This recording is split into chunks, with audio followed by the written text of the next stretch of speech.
So, good morning. I decided to get a haircut because it's now mid-July and it's way too hot to have hair in your eyes. I was listening to a podcast that was discussing Christopher Columbus. It was a fairly generalized attempt at a balanced take on the historical and moral implications of Christopher Columbus and the colonization of the Americas that resulted. But the part that really struck me was there's a subtlety to discussing Christopher Columbus that's completely lost on the majority of people today, and unfortunately, even the educated people today.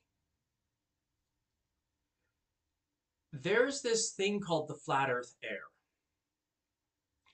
It's probably one of the most prevalent forms of misinformation that educated people uh, accept unquestionably.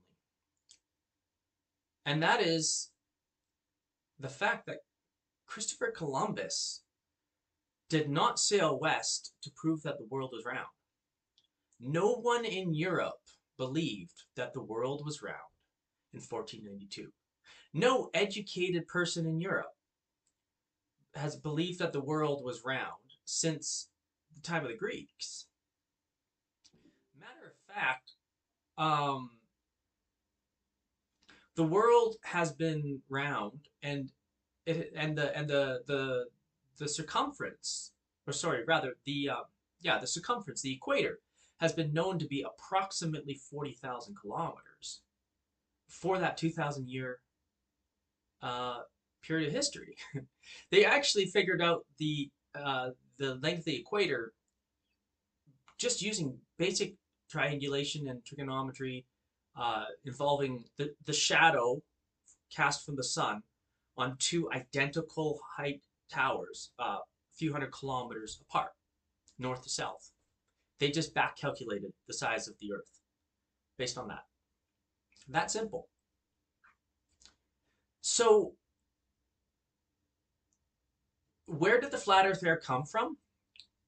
Well, what makes it so interesting is it was actually a purpose.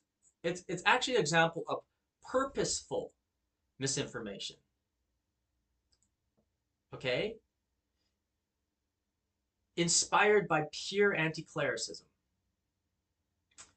We even know the names of the people who propagated this misinformation. They were academics and intellectuals, atheistic anti-clerics. Now, you might mistake me for being a Catholic apologist or a Christian apologist. I'm not. I'm actually quite atheist. But I hate misinformation. I especially hate malicious misinformation. And I don't like anti-clericism either, because I don't think you need to lie about the Catholic Church to show it being fallacious, right? So the flat Earth error is presented as this ha ha ha, those ignorant Catholic clerics and peasants in Europe who they were so ignorant that they thought the world was flat. Christianity has never ever taught that the world is flat, because the world has been round the entire history of Christianity. Okay? So, why did the church try to warn the King of Spain against funding Columbus's mission? Well, because the church knew that sailing west from Spain to get to India was impossible, because they would certainly run out of provisions and water. or the compounding errors of navigating off of the stars would catch up with them long before they could get anywhere close to India. And that is factually correct. In the 1400s, it was impossible to sail directly to India from Europe. Now, it was Queen Isabella who actually financed this crazy man who was wrong. Christopher Columbus was asserting that the world was significantly smaller than it really was. He was trying to assert that the world was really 20 to 30,000 kilometers in circumference. And his assertions were based entirely on mapping exercises. He couldn't even do the triangulation that was done by Greece era mathematicians based on shadows. He just disregarded it. He said, well, look at, he's a cartographer, okay? So he had this incredible collection of maps, incredibly inaccurate maps. And he calculated, based on averaging of all of these maps, that's where he came up with his measurement for the circumference of the Earth. Now, we all know what happened. He sailed west, he hit the Caribbean islands, and then sailed back to Spain triumphant. But what he didn't even realize, he thought that he was in Indonesia, right? Like he thought he had hit archipelagos, right? Yeah, he thought that India was, a little bit further past the islands he hit, okay? So what do we learn from Christopher Columbus? What do we learn from the flat earth error? Well, we don't learn that the Catholic Church was scientifically ignorant. Quite the contrary. We learn the dangers of a technocracy. We learn the dangers of having bureaucratic overlords stifle everything that governments do. King Ferdinand was very, very right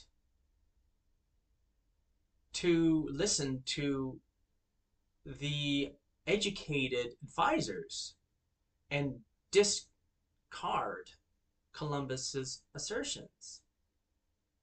He gave in to his wife, right? Like, it's actually a story that shows how necessary emotional decision making, pluralism of ideas, and taking risks, how necessary that element is to human flourishing. We can't calculate our way to utopia. We can't regulate our way to happiness. Because we don't know what we don't know. And if you let scientists and mathematicians rule your bureaucracy, you never discover that there's a supercontinent in between India and Europe. That's almost exactly halfway between, and you never discover that there's this tiny land bridge through what's now Panama, by which you can make a port on the Atlantic, go overland a very short distance to a port on the Pacific. And you never learn that there's this entire bottom half of this supercontinent that's rich in natural resources and food, such that you could sail around it and replenish along the way and make it to India and China and Japan and Indonesia. And oh, look at that, Australia, New Zealand, right?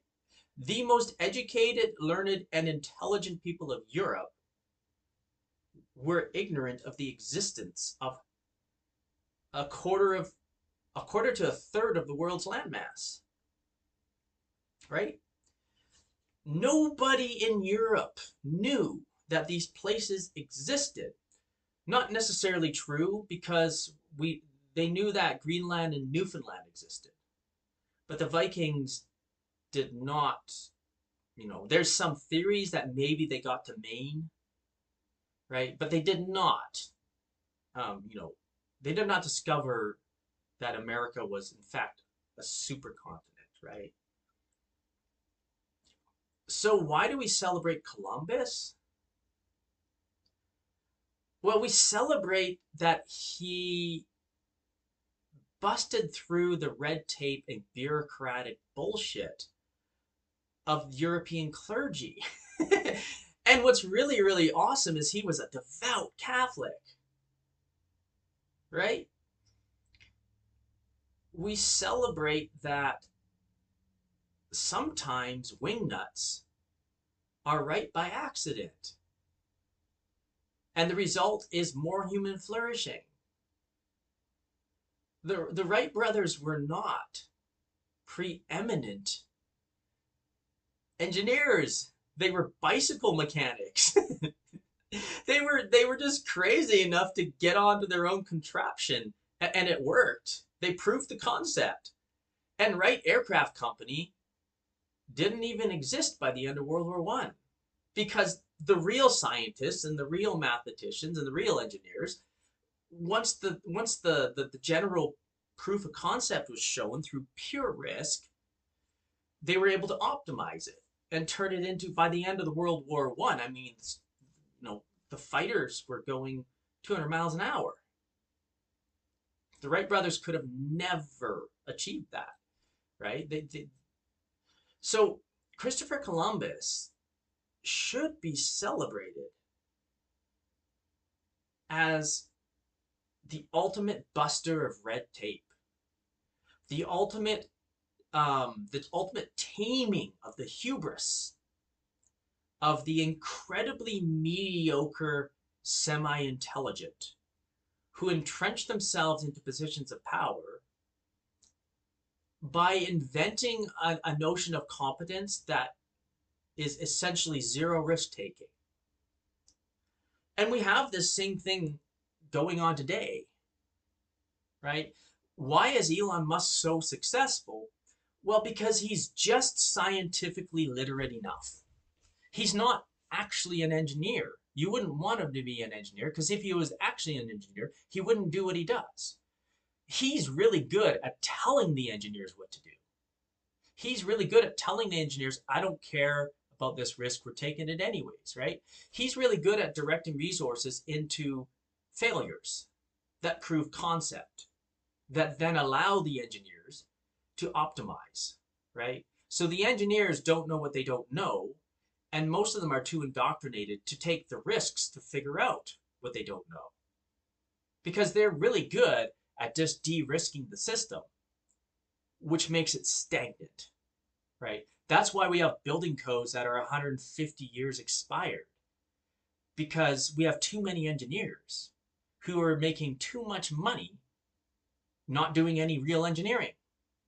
They're gatekeepers, they're bureaucrats, and that includes private sector engineers, right? When you hire an engineer to engineer the drawing plans for your residential house, there's no engineering, folks. Like the American framing standard is 150 years old. We know the spans, we know the timber types. You don't need an engineer for this crap. You're essentially paying $5,000 or $10,000 to a private regulator instead of several $100s to a public regulator, right? And that's why we should celebrate Columbus more than ever. We're not celebrating Christopher Columbus, the man who was wrong. We're celebrating Christopher Columbus, the man who busted through red tape and proved to the world why you should not let your most educated people rule your society. How hazardous that is. You need the creative destruction of convicted, ignorant people, right? And don't get me wrong, there's incredible attrition to that method. right? Lots of people sailed west from Europe and perished. But we don't have another method because science is incapable of calculating what it doesn't know. Even when science actually discovers things, they do it with taxpayer money and destruction. That's what the Large Hadron Collider is, right? It's a license. It's one of the few licenses we give scientists to screw up with billions of taxpayer dollars. And we need to do that, by the way. I just wish that we would do it more. I think we should be testing new building materials every week. There should be laboratories of real engineers doing destructive testing on new materials continuously instead of all these overpaid engineers who are sitting in office saying, nope, nope, nope, nope. That's not what we proved works 50 years ago. Now pay me $200,000 to essentially they're cardinals. They're the same as the College of Cardinals in Europe. That's what science has become. We saw that during COVID, right? This incredible mediocre class of educated but utterly mediocre in intellect scientists who were trust the science, trust the science, trust the science. It's like, no, science isn't a worldview. Science isn't like an alternate religion. Scientists are supposed to hate each other, right? Like you go back and read what the scientists of the 18 and early 1900s had to say about each other. Like they were they were literally spitting in each other's faces. They were so passionately enraged about how much they disagreed about relativity and quantum and Edison and Tesla. Like this is not a political bloc. This was not a lobby group. This was not a entrenched bureaucracy. We need more Christopher Columbuses. People who are willing to risk their own safety to spite bureaucrats. Otherwise, we live in a world where China is too far to even think about sailing directly to, which it is or was, or where academics make up lies about, church, the Catholic Church, because they're playing some messed up anti-clericist, power-hungry, power jealousy game.